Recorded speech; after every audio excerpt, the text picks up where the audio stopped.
শুধু ছোট একটা কথায় জীবন চেঞ্জ। রাত্রে ঘুম ভেঙে গেছে কারো পায়ের আওয়াজে, তাও ছাদের উপরে। আর প্রাসাদটা ওনারই ছিল, রাজপ্রাসাদ। প্রহরীকে বলছে, এই গভীর রাত্রে আমার ছাদে হাঁটে কে? প্রহরী যে ডাইকা নিয়ে আসছে, তো জিজ্ঞাসা করছে, তুমি এই গভীর রাতে আমার ছাদে কি করো?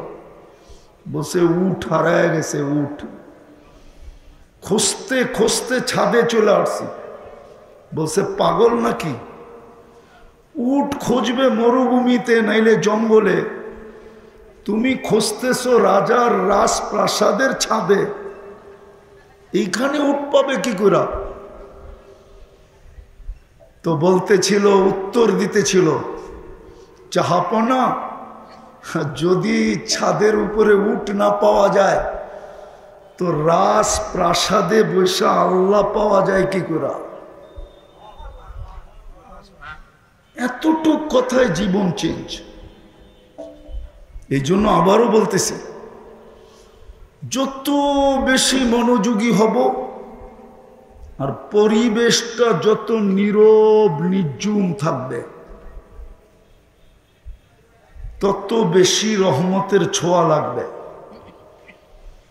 আর এই প্রবাদ বাক্যটা যদি সত্য হয়, তাহলে আমি যেটা বলতে চাইতেছি ওটা 1000 গুণ বেশি সত্য, লক্ষ গুণ বেশি সত্য হবে, কোটি গুণ বেশি সত্য হবে, অগণিত গুণ বেশি সত্য হবে। যে পরশ পাথর লোহায় লাগলে ছোঁয়া লাগতে দেরি, সোনা হইতে দেরি হয় না, স্বর্ণে রূপান্তরিত হইতে দেরি হয় না। তদ্রূপ যদি আজকে রহমতের ছোঁয়া লাগলো,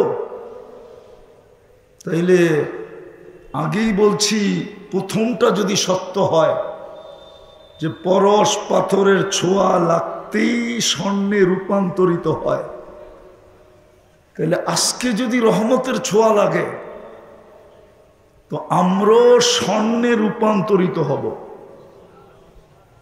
মানুষ তো স্বর্ণ কিনে কাগজ দিয়া, কি দিয়া? কাগজ চিনেন না? মনে হয় চিনে না। কি? দুনিয়ার সমস্ত কারেন্সি এখন কি? কাগজ। কি? ডলারও কাগজ, ইউরো কাগজ, পাউন্ডও কাগজ। দুনিয়ার সবচেয়ে দামি টাকা কুয়েতের দিনারও কাগজ। দুনিয়ার মানুষ স্বর্ণ কিনে কাগজ দিয়া, কিন্তু আমি যদি স্বর্ণ হইলাম তা আল্লাহ আমাকে কিনবে জান্নাত দিয়া, জান্নাত। কসম খোদা, মানুষকে আল্লাহ, এই উম্মতকে আল্লাহ জান্নাত দিয়ে কিনবে। টেন্ডার শো করা হয়ে গেছে, আল্লাহ এককভাবে টেন্ডার দিছেন, শো করছেন, এককভাবে ঘোষণা দিছেন, আমি কিনবো তোমাকে। ইন্নাল্লাহ হাশতারা, আল্লাহ কিনার জন্য অফার দিছেন। আওয়াজ না, আওয়াজ না, আওয়াজ না। শয়তান কিন্তু আমাদেরকে দুটা হুকুম মানতে দিবে না, কেননা শয়তান বিতাড়িত আমাদের কারণে, নাইলে শয়তানের বিতাড়িত হওয়ার সুযোগ ছিল না। শয়তানের বিতাড়িত হওয়ার সুযোগ ছিল না যদি মানুষের অস্তিত্ব না হতো। কসম খোদা, ওলামা বলো, জিজ্ঞাসা করেন ওলামাদেরকে, মানুষের অস্তিত্ব যদি না হইতো তাইলে শয়তানের মর্যাদা অক্ষুণ্ণ ছিল, চিরদিনের জন্য ছিল। সে তো আজাজিল নামে ভূষিত ছিল, নাইলে এই মাদ্রাসার কিতাবে কেন পড়াবে তাকাব্বর আজাজিল রাখারে কার্ত? সপ্তম আকাশের উপাধি নিয়ে কবিতা লিখছিলেন। সে বিতাড়িত আমাদের কারণে, এজন্য সে শুনতে দিবে না, নির্জুমতাও রাখতে দিবে না, আবার পরিপূর্ণ মনোযোগ দিয়েও শুনতে দিবে না। সে জানে আজকে যদি রহমতের ছোঁয়া লাগলো তাইলে এগুলা সব পিওর স্বর্ণে রূপান্তরিত হবে।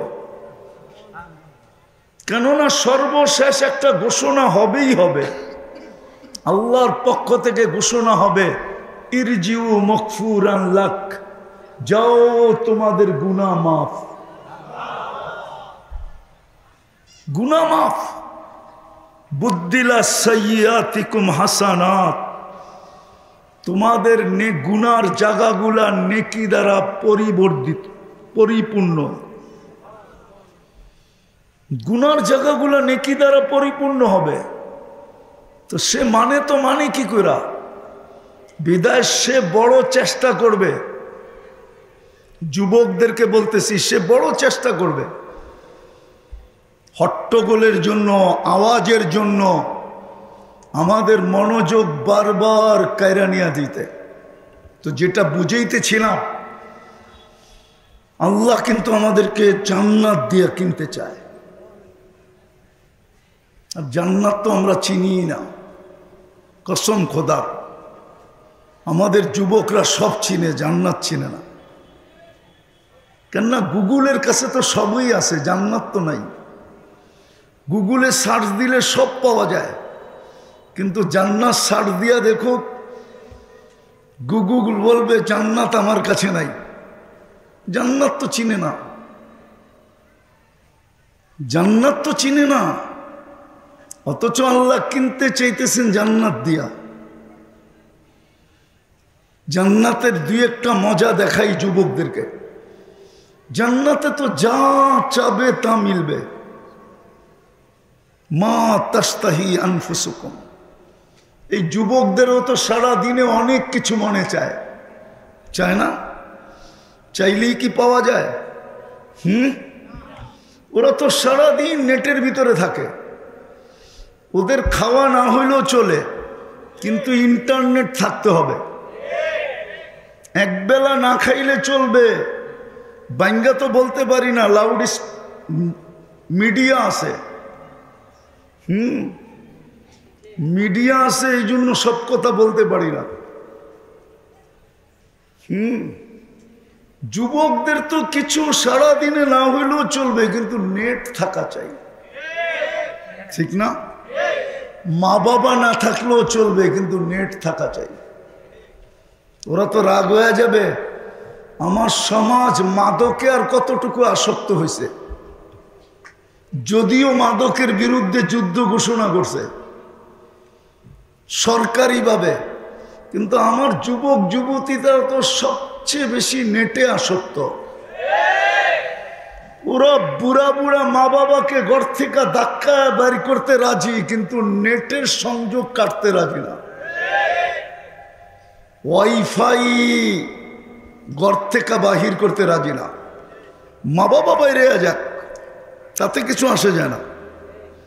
ওরা তো জান্নাত চিনে না।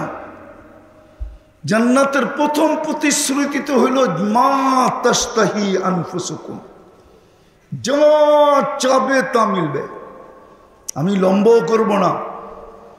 মৌলানা রাজি সাহেব অসুস্থ, সাখাওয়াত হোসেন রাজি, উনি আমার পরে আসবে। এই জন্য আমি ওনার জন্য ফ্লোর ছেড়ে দিব খুব তাড়াতাড়ি, অল্প সময়ের ভিতরে গুছায়া ফেলব। আল্লাহ করুক এতটুকুই বুঝে আসুক। একটু আগে দেখাইলাম না যে এক কথায় জীবন চেঞ্জ। সবাই বলবে এটা তো কাহিনী, চলেন হাদিস থেকে একটা দেখায় দেই। এক কথায় জীবন চেঞ্জ। বনি ইসরাইলের এক বদমাস ছিল, নাম ছিল কিফিল। কিতাবে পাওয়া যায়, কিফিল নাম ছিল। কিফিল নাম ছিল যে নিজেকে নিজে মানুষ ভাবত না। মানুষ যখন অভ্যাসের গোলাম হয় না, তখন একটা পর্ব তার কাছে আসে, সময় আসে, ভাবনা আসে যে আমি তো আসলে মানুষ রইলাম না। তো কিফিলও নিজেকে মানুষ ভাবত না। প্রতিদিন সে খরচ করত ব্যভিচারের পিছনে, বর্তমান টাকায় 50 থেকে 60 লক্ষ টাকা। ওই যুগে সোনার টাকা ছিল, আল্লাহ তাকে টাকার পাহাড় দিছিলেন। তো একদিন এক মেয়েকে নিয়ে আসছে, কামরায় ঢুকায় দিয়া বলছে আমি প্রস্তুতি নিয়ে আসতেছি। তো ফিরে আসার পরে দেখতেছে এক কোনায় বসা মেয়ে অজরে কাঁদতেছে। তো জিজ্ঞাসা করছে, ওই মেয়ে কাঁদিস কেন? তোর গায়ে তো এখনো আঙ্গুলের ছোঁয়া দিলাম না, হাতের তো দূরের কথা, আর তোকে তো আমি টাকা দিয়া নিয়ে আসছি, জোর করে তো নিয়ে আসি নাই। তৃতীয়, তুই তো নিজেই আমার হাতে ধরা দিলি, আমি তো তোকে টোকায়ও বাহির করি নাই। তো মেয়ে বলতেছিল, শুন কিফিল, আমি বাজারি মেয়ে না, আর এটা আমার পেশাও না, বিপদের কারণে আমি তোর হাতে ধরা দিতে বাধ্য হয়েছি। বলছে তাইলে কাঁদিস কেন? বলে কেন কাঁদি শুনবি? কাঁদি এই জন্য যে কালকে এই চেহারাটা আল্লাহকে কি করে দেখাবো। এই চেহারাটার কারণেই তো তুই আমাকে নিয়ে আসছিস, এই চেহারাটা আল্লাহকে কি করে কালকে দেখাবো। কথা ছিল না যে তীরের চেয়েও বেশি কামান ছিল, তিফিলের দিলে তিল মারলেও এত জোরে লাগতো না, এত জোরে লাগছে একটা চিৎকার দিয়ে পড়া গেছে। আর বলছে, বোন এখন পর্যন্ত তো তোর আঙ্গুলের ছোঁয়া দিলাম না, তাতেই তোর এই দুরবস্থা। তাইলে আমি তো এটা অভ্যস্ত, এটার গোলাম হয়ে গেছি, আমার কালকে কি হবে। তারপরে উঠা টাকার থৈলি হাতে দিয়া বলছে, তোর গায়ে আঙ্গুলের ছোঁয়া দিব না, কিন্তু একটা অনুরোধ করব, যদি তুই মানিস। বলছে সেটা কি? বলছে হাত দুটা উঠায় চোখের পানি দিয়ে আল্লাহকে একটু বইলা দে না, আমি তওবা করলাম, আমার তওবাটা যেন কবুল করে। কসম খোদার, ওই রাত্রেই কিফিলের মৃত্যু। যাকে পুরা সমাজ মানুষ হিসাবে ভাবতো না, যেটা মানুষ না, কুকুরের চেয়েও অদম, সে নিজেও বলতো আমি মানুষ না, আমি অভ্যাসের গোলাম হয়ে গেছি। ঘরের দরজায় স্বর্ণ অক্ষরে লেখা উঠছে, কদ গফার আল্লাহু লিকিফলিন, আল্লাহ কিফিলকে মাফ করে দিছে। তো যেটা আমি বুঝাইতেছিলাম, যে যদি স্বর্ণ বানাইতে পারি নিজেকে, তো আল্লাহর অঙ্গীকার আমি তোমাদেরকে কিনবো জান্নাত দিয়া। যুবক ভালো মতে বোঝো, ভালো মতে বোঝো, রত্ন তোমার কাছে আছে, একদিন হারায় যাবে, বাচ্চা থাকলেও হারায় যাবে। আর যদি যৌবন অবস্থায় মৃত্যু হয়ে যায়, তাইলেও তো হারায় গেল। একদিন যৌবন হারায় যাবে। আজকে যদিও তুমি আকর্ষণের পাত্র, আমার সমাজে তুমি বড় আকর্ষণের পাত্র,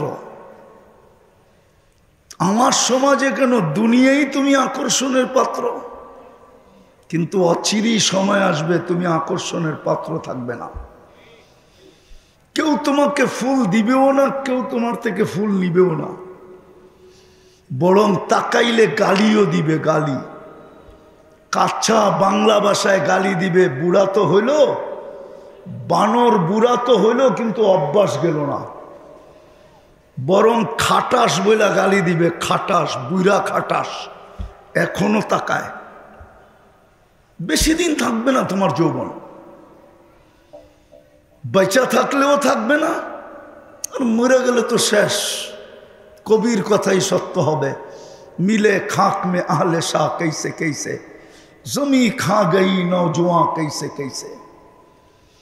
কত যুবককে তো জমিন ভ্যানিশ করে দিল। প্রমাণ পাওয়া যাবে এই রাস্তা, সকালে সাইজা গাইজা পারফিউম সারফিউম লাগায়া, বুক বড়া আশা, চোখ বড়া স্বপ্ন, ডিজিটাল ঘোড়া, ঠিক না? ডিজিটাল ঘোড়া চিনো কি? নিয়া বাড়ির থেকে বাহির হয়েছে, 2-4-20টা গাড়ি ওভারটেক করছে, ভাবছে সবাইকে ওভারটেক করে আগের নরসিংদী পৌঁছা যাব। 2-4-20টা গাড়ি ওভারটেক করছে, পরক্ষণের ওভারটেকটা দুনিয়া ওভারটেক হয়ে আখেরাতে চলে গেছে। এরকম অ্যাক্সিডেন্ট 2-4টা নাই এই রাস্তায়? নাই? তো তুমি কোন নিশায় আছো বলো? তুমি কোন নিশায়? আমি তো বলি যে মানুষ গ্যারান্টি দিয়া জিনিস বানায়, কিন্তু জিনিসটা দেখলে আমার হাসি লাগে। 12 বৎসর, 10 বৎসর, 15 বৎসরের গ্যারান্টি দিয়া জিনিস বানায় কোম্পানিওয়ালারা, কিন্তু দেখলে একটা হাসি লাগে যে যে বানাইলো ওর তো 1 মিনিটের গ্যারান্টি নাই, ও তো 20 বৎসরের গ্যারান্টি দিয়ে দিল। হাস্যকর বিষয় না? ওর নিজেরই তো 1 মিনিটের নাই ভরসা, ঠিক না? ফিরোজ শাহ কোথায় মারা গেছে?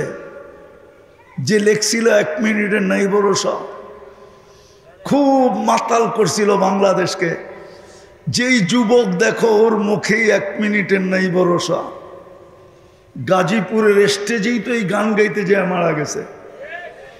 আল্লাহ তো টানকে পুরা করতে দেন নাই।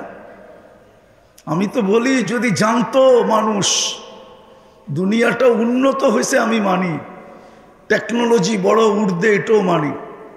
আজকে টেকনোলজি সমৃদ্ধ দুনিয়া, এমন এমন টেকনোলজি,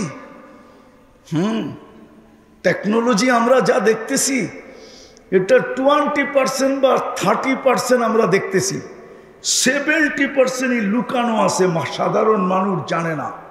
কেমন কেমন টেকনোলজি হতে পারে, টেকনোলজিতে উন্নত দুনিয়া, কিন্তু হায় ফিরোজ শাহ জানতো না যে এই গানের টানি ও শেষ। ও যদি জানতো তাহলে জীবনে ওকে কেউ পিটায়ও গাজীপুরের স্টেজে নিতে পারতো না। আমি তো বলি যদি পারতাম, আধ্যাত্মিক শক্তি থাকতো, তাহলে কসম খোদার যুবক, এই আমার মুখের মাইক্রোফোন আমি মাটিতে লাগাই দিতাম আর শোনায়া দিতাম মাটি কি বলতেছে।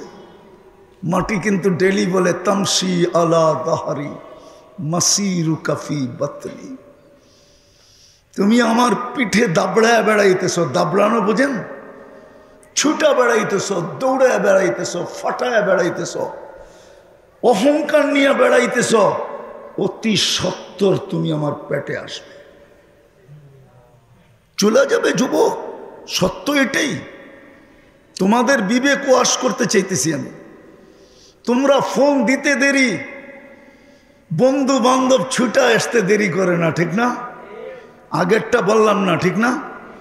কারোর সাথে একটু লেগা গেল তো ফোন লাগায় দিল, দেখা গেল 20-50 জন হুমটা নিয়ে চলে আসছে আমার বন্ধুরে। কিন্তু একটা দিন আসবে কেউ তোমাকে মনে রাখবে না, কেউ তোমার খোঁজ নিবে না। এই মজমা দিয়ে আমি প্রমাণ দিতে পারি। সন্তানই যখন বাপকে স্মরণ রাখে না, এই মজমায় একজনও নাই যে ডেলি বাপের জন্য 2 রাকাত নফল পড়ে। এই মজমায় একজনও নাই। হুজুর রাগ হয়ে গেল, একজনই মজমায় নেই। অথচ বাপের দেওয়া জমিন দিয়া সে আজকে জমিদার, চাই 2 কাঠা হোক, চাই 1 কাঠা হোক। কার দেওয়া সম্পত্তি? কে দিছে? যুবক, রব্বে কাবার কসম, তোমার বাবা যদি যৌবন না মিটাইতো, বিলীন না করতো, রব্বে কাবার কসম তুমি কোনোদিন যৌবন পাইতে না। চ্যালেঞ্জ। হাদিস, কোরআন, বিজ্ঞান এটাই বলে। ওই সাহাবিয়ে রসুল এটাই বলছিল। ছেলে যখন আল্লাহর রসুলের কাছে অভিযোগ করছিল যে আমি 2 হাতে কামাই, বাবা 2 হাতে খরচ করে, একটু যদি শাসায়া দিতেন, তা আল্লাহর রসুল বাবার কাছে লোক পাঠাইছে ডাইকা আনার জন্য। লোক যখন বাড়িতে পড়ছে অবেলা, তো জিজ্ঞেস করছে অবেলা ডাকলো কেন? বলে তা তো জানি না। বলছে আল্লাহর রসুলের কাছে কে বসা? বলে তোমার ছেলেকে বসা দেখছি। তো বাবা আসতেছিল আর মনে মনে কবিতা পড়তেছিল, কবিতা মনে মনে, না ঠোঁট হেলতেছিল না জিহ্বা নড়তেছিল, শুধু মনে মনে। জিবরিল আলাইহিস সালাম আগিয়ে এসে বলে গেছে, আসতেছে, সালাম দিবে, জবাব দিয়া আগে কবিতাগুলা শুনে নিয়েন, লম্বা কবিতা। আল্লাহ রসুলকে সালাম দেওয়ার পরে আল্লাহ রসুল জবাব দিয়া জিজ্ঞাসা করছে, কবিতা বলো। বলছে আপনাকে খবর দিল কে? আমি তো ঠোঁটো হেলাই নাই, জিহ্বাও নাড়াই নাই, মনে মনে আবৃত্তি করতেছিলাম। আল্লাহ রসুল ইশারা দিয়া বলতেছিল, নাব্বানি আল আলিমুল কবির। আল্লাহ জানায়া দিছে, আল্লাহ জানায়া দিছে। ওই সাহাবী বলতেছিল যে যখন একা ছিলাম বড় স্বপ্ন ছিল দুইজন হব, যেদিন দুইজন হইলাম দুজনেরই স্বপ্ন ছিল আমাদের কোল ভরবে। আর যেদিন তুই জন্ম নিলি দুইজনেই সিদ্ধান্ত নিলাম আর নিজের জন্য বাঁচব না, বাঁচবো তো বাঁচবো এই কলিজার টুকরার জন্যই বাঁচবো। আমি তো বলি এই অটোওয়ালারা যারা অটো চালায় ওরা প্রতিদিন 200-400 গালি খায়া বাড়িতে ফিরে, ঠিক না? আবার কেউ অটো চালানো থাকলে রাগ হবেন না, 200-400। আর যুবকের পাল্লায় পড়লে তো থাপ্পড় খায়ও বাড়িতে ফিরে, ঠিক না? সত্য তো? হ্যাঁ, এইখানেও পাওয়া যাবে। এই পর্যন্ত কতজনকে থাপড়াইছে, ঠিক না? কিন্তু পরের দিন সকালে ও আবার অটো নিয়ে বেরোয়। কেন বেরোয়? আত্মমর্যাদা বলতে কিছু নাই। কালকে তো 100 গালি খাইলো, 3টা থাপ্পড় খাইলো, উচিত তো ছিল আত্মমর্যাদার দিকে তাকায় যে আর অটোতে হাত লাগবে না। কিন্তু সকালে যখন বাচ্চাদের চেহারা দেখে, স্ত্রীর চেহারা দেখে, তো সব ভুলা যায়, আবার অটো নিয়ে বাহির হয়। সত্য তো? হ্যাঁ, সাহাবীও এটাই বলতেছিল যে তুই যখন জন্ম নিলি আমরা দুইজন সিদ্ধান্ত নিলাম আমাদের জন্য আর বাঁচব না, তোর জন্য বাঁচব। আমি বুড়া হইতেছিলাম, তুই জোয়ান হইতেছিলি, আমরা দুইজনই বুড়া হইতেছিলাম। আমাদের যৌবন তোর ভিতরে ট্রান্সফার হইতেছিল। আজকে তুই যুবক হয়ে গেলি, আমি বুড়া হয়ে গেলাম। তুই 2 হাতে কামাস আর আমি খরচ করি। হয় তুই যদি আমাকে একজন হিতাকাঙ্ক্ষী ভাবতি, বাপ না ভাইবা একজন হিতাকাঙ্ক্ষীও তো ভাবতে পারতি, একজন মোহসেনও তো ভাবতে পারতি যে আমি তোর উপরে এহসান করছি। রাসূলের কাছে আমার বিরুদ্ধে অভিযোগ, আমি সংক্ষেপ করলাম। আল্লাহর রসুল আব্বাকে দেখেন নাই, শূন্যতা তো ছিলই, ঠিক না? বাবাকে তো দেখেন নাই। বাবাকে না দেখার যে একটা শূন্যতা, এটা তো আল্লাহর রসুলের ভিতরে সদা সর্বদা ছিল, ঠিক না? বাবাকে না দেখার শূন্যতা, ওই শূন্যতার ভিতরে সাহাবী আঘাত করতেছিল আর চোখ দিয়ে পানি ঝরতেছিল, দাড়ি ভিজা, বুক বাসতেছিল। যখন কবিতা শোনানো শেষ, আল্লাহর রসুল যুবকের কলার ধরছেন আর দৈরা বলছে, কুম আন্তা ও মালুকা আবিকা, ওঠ, তুই আর তোর মাল তোর বাবার। বাপের বিরুদ্ধে অভিযোগ। তো যেটা বুঝাইতেছিলাম আমি, যুবক, সত্য এটাই। কবির কথাই হয়তো সত্য হতে পারে। একদিন হয়তো যৌবন থাকবে না, একদিন হয়তো যুবক তুমিই থাকবে না, একদিন আমরাই থাকবো না, আমরাই থাকবো না। কিন্তু আল্লাহ কিন্তু আমাদেরকে কিনতে চাইছিলেন, কিনার পরিবেশও আমাদেরকে অস্তিত্ব দিছিলেন। যেই পরিবেশে জন্ম দিলে, অস্তিত্ব দিলে সহজে আল্লাহ কিনতে পারবেন, সহজে আমরা নিজে সোনা হইতে পারবো। মুসলমানের ঘরে অস্তিত্ব দিছিলেন। উম্মতে মুহাম্মাদি হিসাবেও নির্বাচিত করছিলেন। কিন্তু আফসোস এইখানেই লাগে যে আজকে মুসলমানের এই দুরবস্থা কেন? মুসলমানের এই দুরবস্থা আজকে কেন? জান্নাত দিয়া কিনবেন তো দূরের কথা, আজকে মুসলমানের এই দুরবস্থা কেন? শত শত অঙ্গীকার থাকা সত্ত্বেও একটা অঙ্গীকারও পুরা হইতেছে না কেন? কোরআন দেখলে তো দেখি অঙ্গীকার তো ছিল আমাদেরকে নিরাপত্তার চাদর দিয়া ঢাকা রাখবে, উলাইকা লাহুমুল আমান। কোরআন ঘাটলে তো দেখি আমরা নিরাপত্তার চাদরের ভিতরে থাকার কথা, কিন্তু আমাদের একটার পর একটা দেশ মাটির সাথে মিশতেছে কি করে?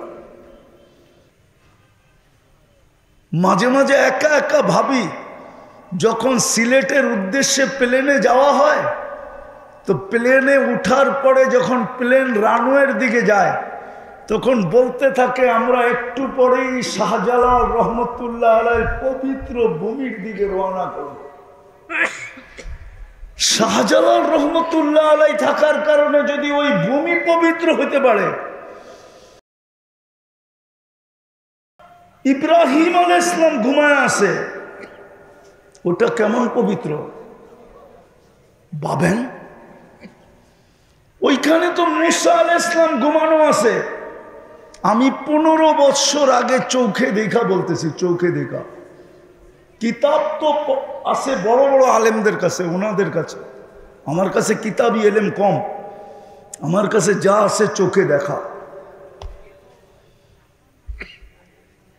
শাহজালালের ভূমি রহমতুল্লাহ আলাইহির ভূমি যদি আপনি গ্রিনল্যান্ডে যান, দামি দামি বাসগুলাতে ওরা স্টার্ট দিয়েই যাত্রা শুরু করার আগেই মাইকে বলবে আমরা পবিত্র ভূমির দিকে যাত্রা শুরু করলাম,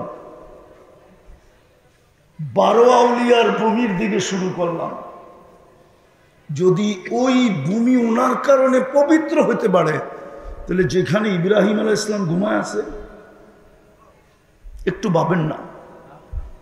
যেখানে মুসা আলাইহিস সালাম ঘুমায় আছে, যেখানে ওনার শ্বশুর শুআইব আলাইহিস সালাম ঘুমায় আছে, যেখানে মুসা আলাইহিস সালামের সবচেয়ে বড় শাগরিদ ছাত্র যিনি নবী হয়েছেন ইউশা বিন নুন ঘুমায় আছে, যেখানে 70 জন নবী ঘুমানো, কবর চিহ্নিত। আমি চোখে দেখে বলতেছি, যদি চোখের থেকে প্রজেক্টরে দেখানো যেত তাহলে রব্বে কাবার কসম আমি এখানে প্রজেক্টরে দেখাই দিতাম আপনাদেরকে যে এই যে দেখেন, যেখানে 45,000 সাহাবার কবর, ফিলিস্তিনে 45,000 সাহাবার কবর, যেখানে জাফর ইবনে আবু তালিব, যায়েদ ইবনে হারেসা, আব্দুল্লাহ ইবনে রাওয়াহা, এরকম মশহুর মশহুর সাহাবী যেখানে ঘুমানো, ওটা কি অপবিত্র? সব বাদ দিলাম, যেখানে মেরাজের রাত্রে 1.25 লক্ষ নবীদের সশরীরে সম্মিলন। মেরাজের রাত্রে তো 1.25 লক্ষ নবীদের সম্মিলন ছিল বাইতুল মুকাদ্দাসে, সশরীরে। মুহাম্মদুর রাসূলুল্লাহ যেখানে ইমামতি করেন, সব বাদ দিলাম, যেখানে মুহাম্মদুর রাসূলুল্লাহ পা রাখেন, যেখান থেকে আরশের দিকে টেকআপ করেন, ওইখান থেকেই তো আরশের দিকে গেছেন। কেননা আকাশে যাওয়ার একমাত্র হাইওয়ে হইল হাইওয়ে বাইতুল মুকাদ্দাসের থেকে উপর দিকে।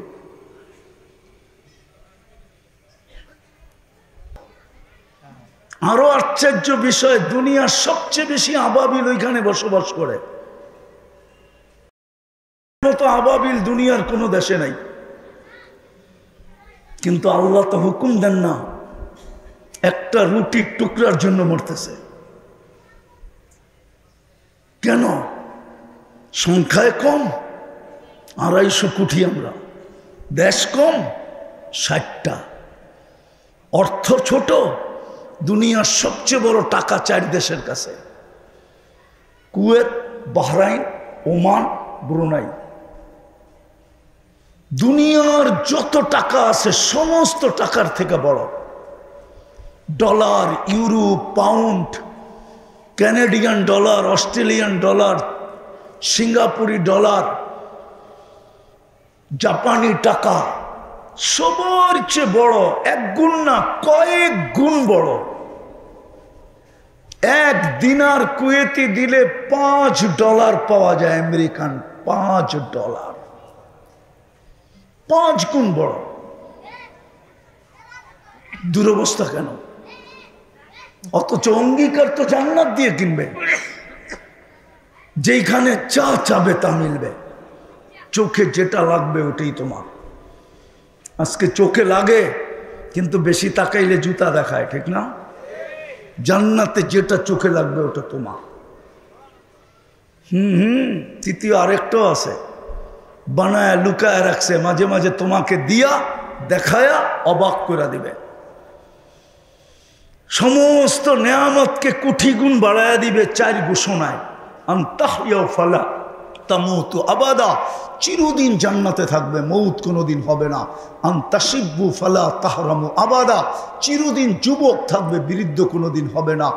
আনতাসিহু ফালা তামরাজু আবাদা, চিরদিন সুস্থ থাকবে, অসুস্থ কোনোদিন হবে না। আনতানামু ফালা তাইআসু আবাদা, চিরদিন নিয়ামত বাড়বে, কোনোদিন কমবে না। 4 ঘোষণার মাধ্যমে 3 নিয়ামত দিবে। আর সবচেয়ে বড় নিয়ামত তো হলো প্রতি শুক্রবারে আল্লাহর দিদার হবে। দিদার, শুধু দিদার না, আল্লাহ দাওয়াতও খাওয়াবে। প্রতি শুক্রবারে রূপরেখা বাড়বে। যতবার আল্লাহকে দেখবে রূপ কোটি গুণ বেড়ে যাবে। জান্নাতের খাদেমরা জিজ্ঞাসা করবে এত রূপ বাড়ল কি করে? তো নিজেই জবাব দিবে, জুরনা রব্বানা ফাজদাদা হুসনা ওয়া জামালা, আল্লাহর দিদার হয়েছে, আমাদের রূপরেখা বেড়ে গেছে।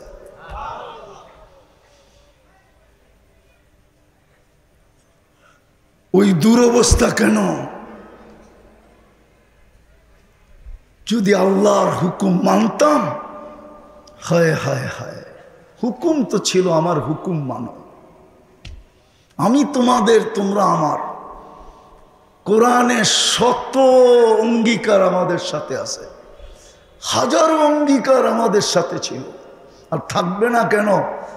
আমাদের পরে তো আর কেউ নাই, এই উম্মতের পরে তো কোনো উম্মত নাই যে আল্লাহ ভান্ডার রাইখা দিবে ওদের জন্য। আমাদের নবীজির পরে তো কোনো নবী নাই যে আল্লাহ ওই নবীর জন্য ভান্ডার রেখা দিবে। আল্লাহর তো পুরো ভান্ডার আমাদেরকে উঠাইয়া দিয়া দিছিলেন। কিন্তু আজকে এই দুরবস্থা কেন? কারণ শুধু এটাই, আর কোনো কারণ নাই, শুধু আল্লাহকে মানা ছেড়া দিছে। যতটুক মানা দরকার ছিল অতটুক মানি না, না ওয়াজে আইসা মানি, না ওয়াজের বাইরে মানি।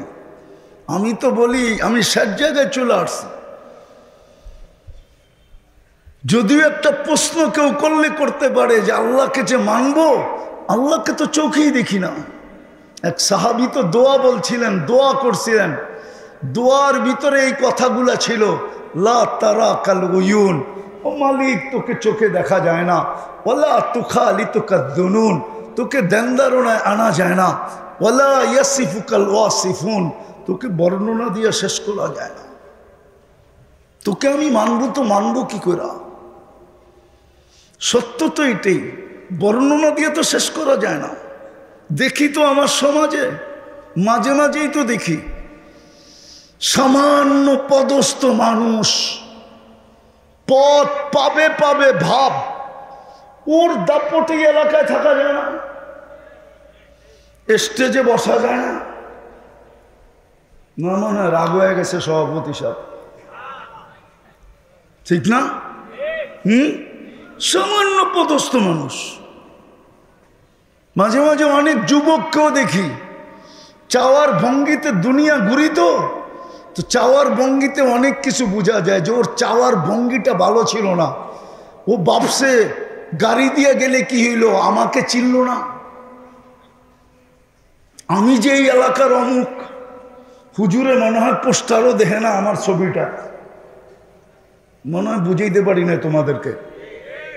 না, রাগ হয়ে গেল মনে হয়, ঠিক না? গাড়ি গুড়ি আটকায় দিবা নাকি আবার?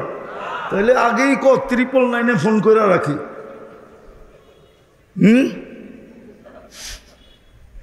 রাগ হয় না, বুঝাইতে চাইতেছি। হায় হায় হায়,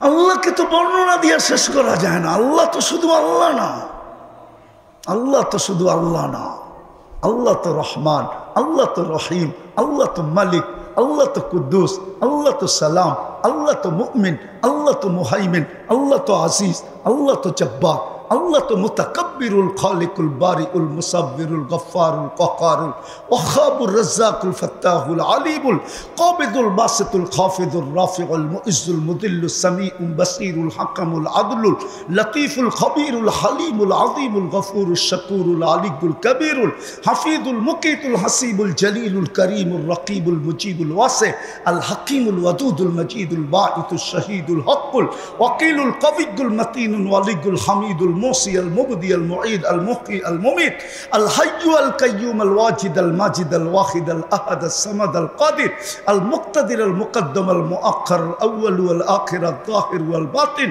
الوالي المتوالي البر التواب المنتقم العفو الرؤوف مالك الملك ذا الجلال والإكرام المقسط والجامع والغني والمغني المانع الدار النافع النور الهادي البديع والباقي الوارث والرشيد الصبور জল্লে চালালু। আল্লাহ তো 99 পদের মালিক। মানব তো মানব কি করে? সহজ তো করে দিছিলেন, মেনে নিলাম। তারপরেই তো ঘোষণা দিছেন আতিউর রাসূল, বন্ধুকে মাইনা দেখা, বন্ধুর গোলাম হয়ে দেখা, বন্ধুকে মাইনা দেখা। মাইনা নিলাম তোর প্রশ্ন, আতিউর রাসূল ওয়াইন তুতিউহু তাহতাদু মান আতার রাসূল ফাকাদ আতা আল্লাহ। নরসিংদীর মানুষ আল্লাহর নাফরমানিতে আল্লাহ এত নারাজ হইতেন না, আজকে যত আমাদের উপরে নারাজ। নিজের নাফরমানিতে আমি প্রমাণ দেই, জানি না বুঝে আসবে কিনা, ওলামা মানবে কিনা। বাইতুল্লাহ 360টা মূর্তি বাইতুল্লাহর ছাদে, কিন্তু এত নারাজ না। বাইতুল্লাহর তোয়াফ উলঙ্গ, কিন্তু এত নারাজ না। বাইতুল্লাহর ছায়ায় বৈশা মূর্তির পূজা, এত নারাজ না। শুধু বন্ধুর দিকে আবু লাহাব আঙ্গুল উঠাইতে দেরি আর মুখ দিয়া চিৎকার দিতে দেরি, তাব্বান লাক বলতে দেরি। জিবরিল তাব্বাত ইয়াদা নিয়ে আসতে দেরি করে না, তাব্বাত ইয়াদা আবি লাহাব। এতদিন পর্যন্ত কিন্তু নারাজ হন নাই। 60টা মূর্তি, 360টা তোয়াফ চলতেছে উলঙ্গ। ওই বাইতুল্লাহর চত্বরে বসে পূজা হইতেছে গায়রুল্লাহ, এত নারাজ হন নাই। কিন্তু বন্ধুর উপরে আঙ্গুল উঠাইতে দেরি। আজকে যুবক, তোমাদের পায়ে ধরে বলি, তোমাদের চুলের স্টাইল দেখলে আমার কান্না আসে। হায়, কবে যে তোমাদেরকে আমি কান্না করে দেখাইতে পারবো জানি না। তুমি নেটে দেখা চুল কাটো, নেটে দেখা। মুসলিম সমাজ শিক্ষিত, অশিক্ষিত, সুশীল, বুদ্ধিজীবী, শুদ্ধিজীবী, কুরআন তো সুস্পষ্ট বলে, লান তারদা আনকাল ইহুদ ওয়ালান নাসারা হাত্তা তাত্তাবিয়া মিল্লাতাহুম। ওদের রঙে যতই রঙিন হও, আমি আল্লাহ এক বালু কণা পরিমাণ ভালোবাসা ওদের দিলে তোমাদের জন্য হতে দিব না, না, না, না, না। ভালোবাসার ভান্ডার কার কাছে? ভালোবাসা কে পয়দা করে? যদি আল্লাহ পয়দা না করতো তাহলে ওদের চেহারায় ছ্যাক খাওয়ার ছাপ হইতো না। প্রতি বছরই তো 14 তারিখে এই যুবকরা ছ্যাক খায়, ফুলও দেয়, হোটেলেও খাওয়ায়, পার্সেলও দেয়। পারে না খালি কলিজাটা বুনা করে দিতে। যদি ডাক্তারি সায়েন্স বলতো যে কলিজা বাইর করলে তুই মরবি না, তাহলে ওরা তো কলিজা বুনা করে 14 তারিখে দিয়া দিত। তারপরও আমারে একবারের জন্য লেখা দে I.U, যাতে আমার ইজ্জতটা বন্দুকের কাছে থাকে। তুই খালি লেখা দে, ভালোবাসিস না, ঠিক না? সত্য তো? ভালোবাসা কে পয়দা করে? হ্যাঁ, তোমরা তো এটা বিশ্বাস করো না। বিশ্বাস করলে 14 তারিখে ফুল দিয়া শেখাও কেন? আমি তো 14 তারিখ আমেরিকাতে দেখছি, নিউ ইয়ার। তোমার মতো পাগল তো দেখি নাই যে ফুলও দিলা, হোটেলেও খাওয়াইলা, পার্সেলও দিলা। আমেরিকা তো দেখছি দেখা হইলে গালে গাল লাগায় আর খালি মুখ দিয়া বলে ইউ আর মাই হানি, তুই আমার মধু, বা শেষ। হোটেল, আবার ফুল, আবার পার্সেল। তোমরা তো বাপের গলায় পাড়া দিয়া টাকা বের করো ওই দিন। মার গলায় পাড়া দিয়া কও নাক ফুল দে, আমি বেচ্চা ফুল কিনবো, ঠিক না? আবার ঠিক কও হায় হায় কই যাও তোমার করে লয়া। আল্লাহ সুস্পষ্ট ঘোষণা দিতেছে যে কখনো বিন্দু পরিমাণ ভালোবাসা তোমাদের জন্য আমি ওদের দিলে হইতে দিব না, না, না। তারপরও তুমি ওদের রঙে রঙিন হও কি করে, চুল কাটো কি করে ওদের স্টাইলে, অথচ আল্লাহ তো বলছিল আমার বন্ধুর গোলাম হও। কবি তো এটাই বলছিলেন, क्या वफा तूने मोहम्मद से तो हम तेरे हैं, ये दुनिया है क्या, ये दुनिया क्या चीज है, लौह कलम तेरे हैं। মুহাম্মদুর রাসূলুল্লাহর আদর্শে আদর্শবান হও। আজকে আল্লাহ নারাজ নিজের নাফরমানির জন্য না, আজকে মুহাম্মদুর রাসূলুল্লাহ আমাদের ঘরে ঘৃণার পাত্র, ঘৃণিত, অবহেলিত, দীক্ষিত, লাঞ্ছিত, বঞ্চিত। নবীর আদর্শ আমাদের ভিতরে নাই। এই জন্য আল্লাহ খেপছেন বেশি। 2 বছর হয়ে গেল, আপনাকে চোখ বিয়োগে মিলতে পারে, ফিলিস্তিনের ব্যাপারে আমার চোখ বিয়োগ মিলে না, ইরাকের ব্যাপারে আমার চোখ বিয়োগ মিলে না। আমি তো চষা ব্যক্তি, আমি তো দেখে আসছি ওইখানে কি আছে। ওই জমিনে বোম ফাটে, এত নারাজ, একটা রুটির টুকরা পর্যন্ত পচতে দেয় না। কেন এরকম নারাজ হলেন আমাদের উপরে?